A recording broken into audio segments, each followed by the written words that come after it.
Happy September 22nd! Men are expected to be manly, and women are expected to be feminine. At least that's the way it used to be, and hey, maybe it still is. I mean, if you're a guy and you start crying in public, do you feel just a little awkward? And what about a girl? If your favorite football team just scored and you're doing a victory dance, do you feel like people are judging you?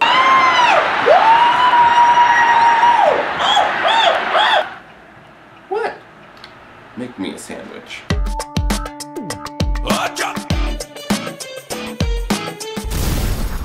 Oh no's my Marky Mark and the Funky Bunch nightlight. So I have something to admit. I am not what you would call a super manly man. At least not by what I perceive to be modern day standards. I mean, you're more likely to see me taking in a musical than taking in a football game. You're more likely to see me working on my complexion than working on my car. And you're more likely to see me shopping for clothes than shopping for tools. James? They're for Little Dragon. Maybe I'm being a bit stereotypical here, but these things combined with my life experience have just taught me that I'm not your typical male, and sometimes it's made me feel a little bit awkward, especially when I'm around other guys. Oh. Hey, team!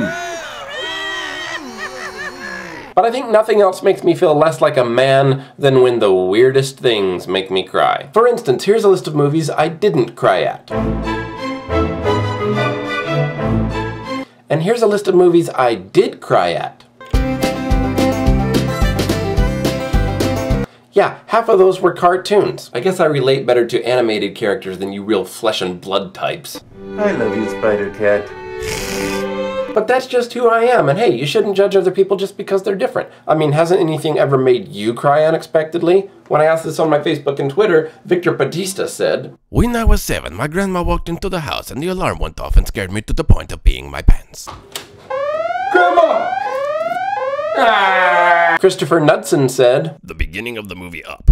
Please don't put that in a video." "Don't worry, Chris, your secret is safe with me." And Jerry Lynn Cox said, "My character on Second Life got married and I cried through the whole wedding in real life." Don't judge. Don't judge. Don't judge. "Okay, I'm judging you."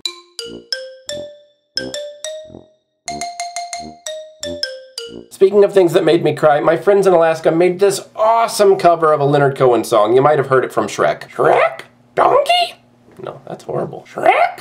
Donkey? I don't have enough phlegm. There's not enough phlegm to do that voice. I just think it deserves all the attention in the world, and if you would be so kind as to click on their video and go watch it, comment, favorite it, share it with your friends and enemies, and then come back here and tell me if it made you cry like me at a Pixar film. I am ashamed. So what makes you cry? Leave your comments in the